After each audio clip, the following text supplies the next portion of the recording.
तो आज की सभी हॉरर स्टोरीज मुझे महाराष्ट्र से अभिषेक जी ने भेजी हैं और यहाँ से मैं आपको ये सभी स्टोरीज उन्हीं के नजरिए से बताऊंगा। मेरा नाम अभिषेक है।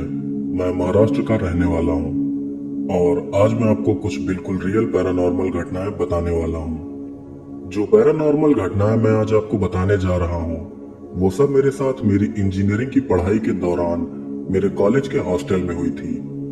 दरअसल साल 2012 में मैं महाराष्ट्र के नासिक शहर के एक कॉलेज में इंजीनियरिंग की पढ़ाई कर रहा था। जिस कॉलेज में मैं पढ़ाई कर रहा था वो कॉलेज महाराष्ट्र के अंजनेरी पहाड़ों पर है। साथ ही वो कॉलेज चारों तरफ से जंगलों से घिरा हुआ भी है। अपनी इंजीनियरिंग की पढ़ाई के दौरान मैं कॉलेज के हॉस्टल में ही रहता था। मेरे कॉलेज का हॉस्टल भी कॉलेज के पास में ही है और उस हॉस्टल के आसपास भी काफी जंगल है।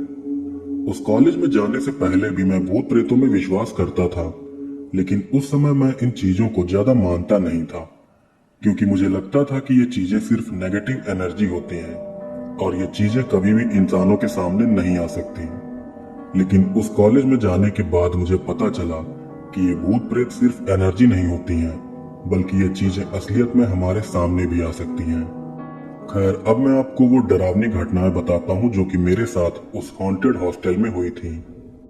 तो बात यह है कि साल 2012 में मैं सिविल इंजीनियरिंग की पढ़ाई कर रहा था। उस समय मैं अपने कॉलेज के हॉस्टल में ही रहता था। मुझे मिलाकर सिर्फ 120 बच्चे ही उस हॉस्टल में रहते थे क्योंकि ज्यादातर बच्चे अपने घर से ही कॉलेज आते थे, जबकि कुछ बच्चे किसी दूसरी जगह किराए का कमरा लेकर कॉलेज में पढ़ाई कर रहे थे। तो जब मैं पहली बार उस हॉस्टल में शिफ्ट हुआ तब मुझे पहले दिन से ही वहां पर कुछ अजीब सा महसूस होने लगा था। हॉस्टल के जिस कमरे में मैं रहता था उसमें दिवाकर नाम का एक और लड़का भी मेरे साथ ही रहता था। साथ रहने वाले उस लड़के से कुछ ही दिनों में मेरी बहुत अच्छी दोस्ती हो गई थी। शुरुआत के कई दिनों तक तो उस हॉस्टल में मेरे साथ कोई भी अजीब घटना नहीं हुई, लेकिन फिर एक बार जब मैं रात को टॉयलेट करने गया था तब मेरे साथ पहली बार उस हॉस्टल में एक डरावनी घटना हुई थी। हुआ यह था कि एक बार रात को 3 बजे मेरी नींद खुल गई थी। तब नींद से उठते ही मुझे बहुत तेज टॉयलेट लगने लगी। फिर टॉयलेट करने के लिए मैं वॉशरूम की तरफ चला गया। हॉस्टल का वॉशरूम हमारे कमरे से थोड़ा दूरी पर है और वॉशरूम के रास्ते में कई दूसरे कमरे भी पड़ते थे।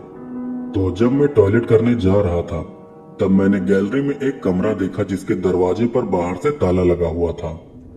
वो कमरा खाली था। उस कमरे में कोई भी लड़का नहीं रहता था, इसीलिए उस कमरे में बाहर से ताला लगा हुआ था। उस कमरे के अंदर की सारी लाइटें भी बंद थीं। खैर, गैलरी से जाते समय मैंने एक नजर उस कमरे की तरफ देखा और फिर मैं वॉशरूम चला गया। फिर टॉयलेट करने के बाद जब मैं वॉशरूम से वापस अपने कमरे की तरफ जाने लगा तभी मैंने देखा कि उस बंद कमरे की सभी लाइटें जल रही हैं। ये देखकर मुझे बहुत हैरानी हुई क्योंकि मैं जानता था कि उस कमरे में कोई भी नहीं रहता है और वैसे भी कुछ देर पहले मैंने खुद देखा था कि उस कमरे की सारी लाइटें बंद थीं। उस कमरे की जलती लाइटें देखकर मुझे बहुत हैरानी हुई थी, इसीलिए मैं वहीं गैलरी में खड़ा होकर उस कमरे को देखने लगा। मुझे गैलरी में खड़े हुए अभी कुछ समय ही बीता था कि तभी अचानक से उस कमरे की लाइटें अपने आप जलने बुझने लगी। ये देखकर मैं डर गया और फिर तुरंत भागकर मैं अपने कमरे में चला गया।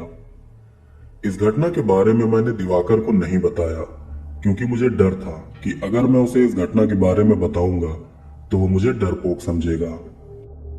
खैर, इस घटना के बाद भी मैंने कई बार रात को उस कमरे की लाइट अपने आप जलते बुझते हुए देखी थी, लेकिन बाद में मैंने इस घटना पर ध्यान देना ही बंद कर दिया। ये थी मेरे साथ हुई पहली डरावनी घटना और अब मैं आपको बताता हूँ एक और पैरानॉर्मल घटना। अब जो घटना मैं आपको बताने जा रहा हूँ वो मेरे और मेरे रूम पार्टनर दिवाकर के साथ हुई थी। बात यह है कि हॉस्टल में हम लोग रात को लगभग 1 से 2 बजे तक पढ़ाई करते थे और सुबह देर तक सोते थे। इसके अलावा हम लोग रोज रात को सोने से पहले पीने का पानी भी भरते थे क्योंकि सुबह हम लोग देर से सोकर उठते थे और उठते ही हम सब कॉलेज भाग जाते थे, इसलिए सुबह हमें पानी भरने का टाइम ही नहीं मिलता था। तो इसी तरह एक बार मैं और दिवाकर रात को पढ़ाई कर रहे थे। फिर तभी रात को 2 बजे दिवाकर ने मुझसे कहा कि चल भाई, पढ़ाई खत्म करते हैं और सो जाते हैं, रात बहुत हो गई है। दिवाकर की इस बात पर मैंने कहा कि ठीक है भाई, सो जाते हैं, लेकिन सोने से पहले पीने का पानी भर लेते हैं। उस समय हमें पीने का पानी भरने के लिए हॉस्टल की दूसरी बिल्डिंग में जाना पड़ता था, क्योंकि हमारी बिल्डिंग का वाटर कूलर खराब हो गया था। हॉस्टल की जिस दूसरी बिल्डिंग से हम पानी भरते थे वो हमारी बिल्डिंग से थोड़ा दूर थी। उस दूसरी बिल्डिंग तक जाने वाले रास्ते पर बहुत अंधेरा रहता था और साथ ही उस रास्ते के अगल बगल कई सारे पेड़ पौधे भी लगे हुए थे। रात के समय वो रास्ता काफी डरावना लगता था, इसलिए हम दोनों में से कभी भी कोई अकेले पानी भरने नहीं जाता था। पानी भरने के लिए हमेशा हम दोनों लोग साथ में ही जाते थे। तो उस रात को 2 बजे मैं और दिवाकर पीने का पानी भरने के लिए हॉस्टल की दूसरी बिल्डिंग गए थे। फिर कुछ ही देर में हम दोनों पानी भर के उस बिल्डिंग से वापस अपने कमरे की तरफ आने लगे। फिर जब मैं और दिवाकर अपने कमरे की तरफ जा रहे थे, तभी हमने देखा कि एक लड़का भी हमारे आगे आगे चलता हुआ उसी तरफ जा रहा है जिस तरफ हमारा कमरा था। वो लड़का वहां पर कब और कहां से आया था ये हम नहीं जानते थे, लेकिन हमने सोचा कि शायद वो भी हमारे हॉस्टल का ही कोई लड़का होगा, इसीलिए हमने उस लड़के पर ज्यादा ध्यान नहीं दिया। लेकिन तभी कुछ देर बाद ही हमारे आगे चल रहा वो लड़का अचानक से गायब हो गया। उस लड़के को इस तरह गायब होते देखकर मैं और दिवाकर हम दोनों भागते हुए अपने कमरे में आ गए। इस घटना से मैं और दिवाकर बहुत ज्यादा डर गए थे। फिर इस घटना के बाद हमने रात को देर से पानी भरना बंद कर दिया। अब हम रात के 10 बजे से पहले ही पीने का पानी भर लिया करते थे। ये दूसरी डरावनी घटना